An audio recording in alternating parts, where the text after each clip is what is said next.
എന്താണ് സംഭവിച്ചതെന്ന് പറയാം. കഴിഞ്ഞ ദിവസം ഈവനിങ് 6:30 കൂടി നമ്മൾ മധ്യപ്രദേശിലെ ജബൽപൂരിൽ എത്തി ഇവിടെ സ്റ്റേ ചെയ്തതായിരുന്നു. ഇന്നിനി 600 കിലോമീറ്ററോളം യാത്ര ചെയ്ത് നമുക്ക് ഉത്തർപ്രദേശിലെ ആഗ്രയിലെത്തണം. 7:10 ഇപ്പൊ നമ്മൾ ചെക്ക്ഔട്ട് ചെയ്യാൻ പോവാണ്. നമ്മൾ അഗോഡ ത്രൂ ആയിരുന്നു ഈ ഒരു സ്റ്റേ ബുക്ക് ചെയ്തിട്ടുണ്ടായിരുന്നത്. നല്ല സ്റ്റേ ആയിരുന്നു. നല്ലൊരു കോസി വാം പ്ലേസ് ആണ് കേട്ടോ. ഞാനിങ്ങനെ വീഡിയോ എടുക്കുന്നൊക്കെ ഒരു പ്രായമുള്ള ഒരു അപ്പൂപ്പൻ ഇങ്ങനെ നോക്കി നിൽക്കുന്നുണ്ടായിരുന്നു കേട്ടോ. അവര് നമ്മളുടെ കയ്യില് ഓസ്മോ കണ്ടിട്ട് ചോദിക്കായിരുന്നു കേട്ടോ, എങ്ങനെ ഫോണിന്റെ പോലെയാണോ എങ്ങനെയാണ് ചെയ്യുന്നതെന്നൊക്കെ. ये मोबाइल नहीं, मोबाइल हमारे पास है पर ये शूटिंग के लिए. This is Cammy. हाँ, कैमरा ओनली. Cammy. हाँ, camera. Hello, hi. Ji.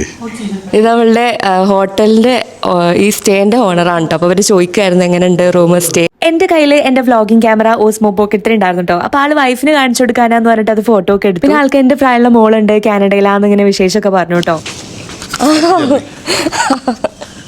Thank you.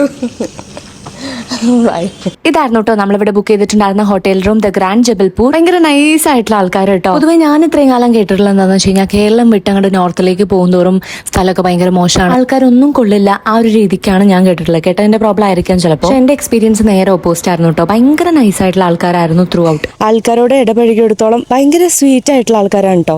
ഭയങ്കര എന്തൊരു വിനയുള്ള നല്ല മാന്യമായ ആൾക്കാരാണ്. ഇപ്പോൾ നമ്മൾ ഫോർ എക്സാമ്പിൾ ഒരു പെട്രോൾ പമ്പിൽ ഞങ്ങൾ വാഷ്റൂമിൽ പോകാൻ വേണ്ടി ടോയ്ലറ്റ് പോകാൻ വേണ്ടി അവിടെ കയറുന്നപ്പോൾ അവിടെ അടച്ചിരിക്കുകയാണ്. അപ്പോഴത്തേക്കും അവിടുത്തെ ആൾ ഓടി വന്ന് ചിരിച്ച് അയ്യോ ഇവിടെ ക്ലോസ്ഡ് ആണ് കേട്ടോ, ഹിന്ദിയിൽ ആണ് സംസാരിക്കുന്നത്. ക്ലോസ്ഡ് ആണ്, ഒരു 500 മീറ്റർ കൂടി പോയാൽ അടുത്തൊരു പമ്പുണ്ട്, അവിടെ പോയാൽ മതി എന്നൊക്കെ പറഞ്ഞിട്ട് അങ്ങനെ. ഇനി ആ പെട്രോൾ പമ്പിൽ പോയാലും തന്നെ നമുക്ക് വാഷ്റൂം പോകണമെങ്കിൽ അവർ പെട്ടെന്ന് തന്നെ വന്ന് തുറന്നു തരും, വെള്ളം നമുക്ക് ചെക്ക് ചെയ്യും, ലൈറ്റ് തരും, എല്ലാ സഹായങ്ങളും ചെയ്യുന്ന ഒരു ടൈപ്പ് ആൾക്കാർ.